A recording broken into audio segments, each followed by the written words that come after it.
नमस्कार दोस्तों, मैं B R Chaudhary, assistant professor in history, government PG college Suratgarh. हम भारतीय इतिहास पढ़ रहे थे और आज पढ़ेंगे आधुनिक भारत में एक बहुत ही महत्वपूर्ण टॉपिक है। हर कॉम्पिटिशन एग्जाम में यहाँ से सवाल पूछे जाते हैं और वो है असहयोग आंदोलन 1920। तो असहयोग आंदोलन 1920 समझने से पहले दो तीन बातें हैं वो हमें थोड़ा सा देखना पड़ेगा। देखिए क्या हुआ था। 1914 से 18 फर्स्ट वर्ल्ड वार हुआ, प्रथम विश्व युद्ध हुआ।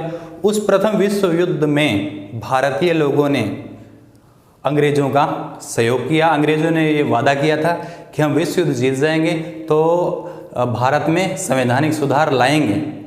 तो 14 से 18 फर्स्ट वर्ल्ड वार चला, अंग्रेजों का भारतीयों ने सहयोग किया। फर्स्ट वर्ल्ड वार इंग्लैंड जीत गया, लेकिन जीतने के बाद उन्होंने अपने वादे के मुताबिक संवैधानिक सुधार तो नहीं किए, उल्टे में कुछ ऐसे कानून वो ले आए।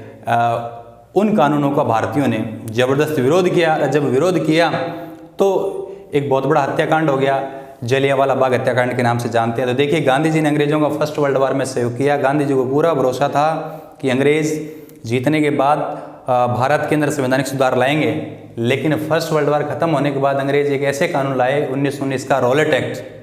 वो संदेह के आधार पर किसी को गिरफ्तार किया जा सकता था, जेल भेजा जा सकता था। तो रॉलेट एक्ट का विरोध किया। रॉलेट एक्ट के विरोध के चलते कुछ लोगों को अंग्रेजों ने गिरफ्तार कर लिया।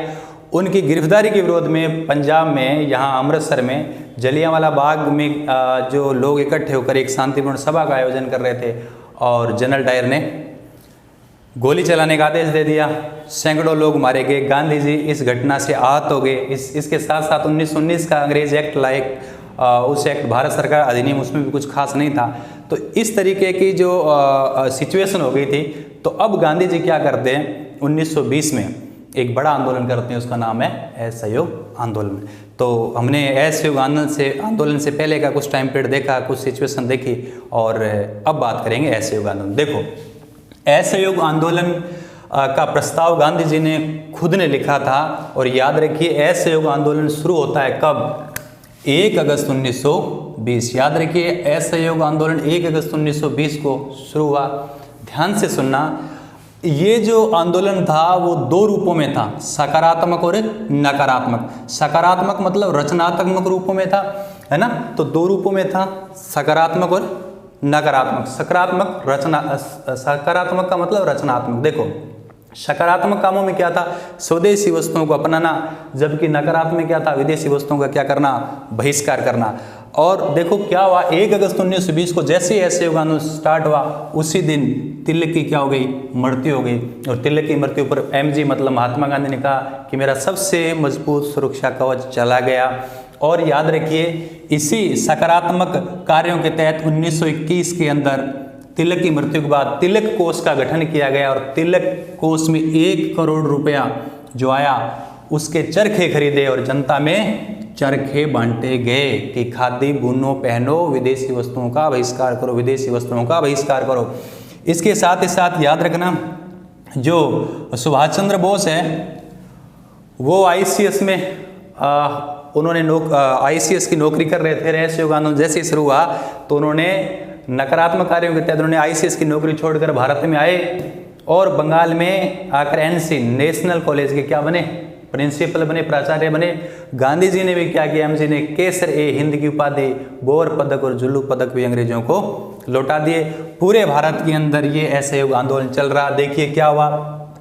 अब देखो, रचनात्मक में क्या था? INC का जो सदस्यता शुल्क पहले ज़्यादा था, इसलिए, है ना, सामान्य आदमी INC की सदस्यता नहीं ग्रहण कर सकता था। लेकिन अब याद रखिए, इस आंदोलन के दौरान याद रखिए, INC की वार्षिक सदस्यता शुल्क कितनी कर दी? मात्र 4 आने। उसके बाद देखिए, शिक्षा का सर्वाधिक बहिष्कार बंगाल में हुआ, क्योंकि शैक्षणिक संस्थान यहीं बंगाल में सर्वाधिक थे। तो शिक्षा का सबसे ज़्यादा बहिष्कार बंगाल में हुआ। यदि बात करें विदेशी वस्त्रों की, तो याद रखिए, विदेशी वस्त्रों का सर्वाधिक बहिष्कार हुआ। आप देख रहे हो कि 1 करोड़ के चरखे बांटे गए थे, तो विदेशी वस्त्रों का तो बहिष्कार होना ही होना है। याद रखिए, 17 नवंबर 1921 को प्रिंस ऑफ वेल्स भारत आए। प्रिंस ऑफ वेल्स भारत आए तब पूरे हिंदुस्तान में देशव्यापी हड़ताल का आयोजन किया गया था।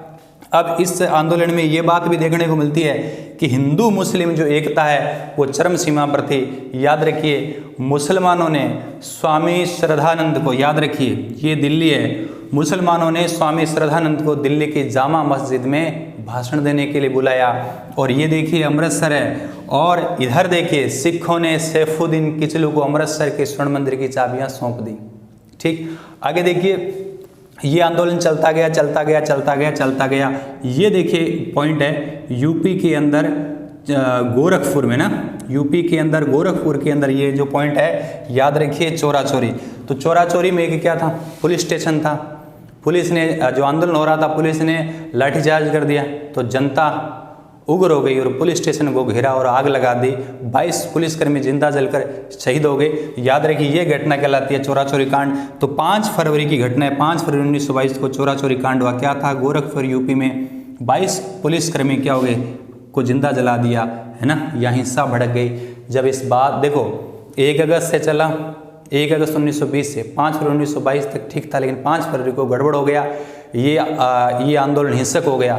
तो गांधी जी ने क्या किया, याद रखिए 1 वीक बाद 5 और 7 12, तो 12 फरवरी को 1922 को बारदोली बैठक बुलाकर महात्मा गांधी ने इस आंदोलन को क्या कर दिया, स्थगित कर दिया।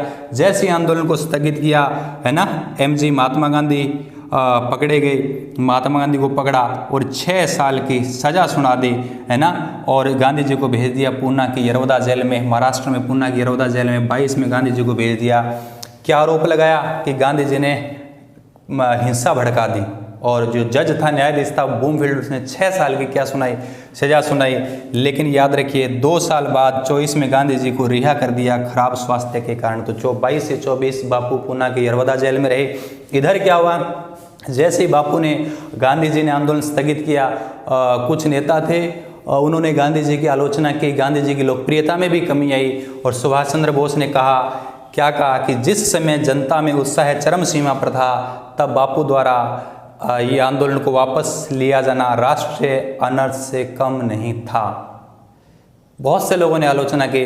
तो बाद में गांधी जी ने क्या किया, यंग इंडिया उनका जो अखबार था, उसमें जवाब देते हुए ये लिखा कि मैं आंदोलन को हिंसक होने से बचाने के लिए हर पीड़ा, हर यंत्रणा, यहाँ तक मौत सहने को भी तैयार हूँ। तो ये था असहयोग आंदोलन 1920। मैं उम्मीद करता हूँ कि आपको अच्छी तरीके से याद हो गया होगा। मिलते हैं जल्दी नेक्स्ट वीडियो में। Thank you.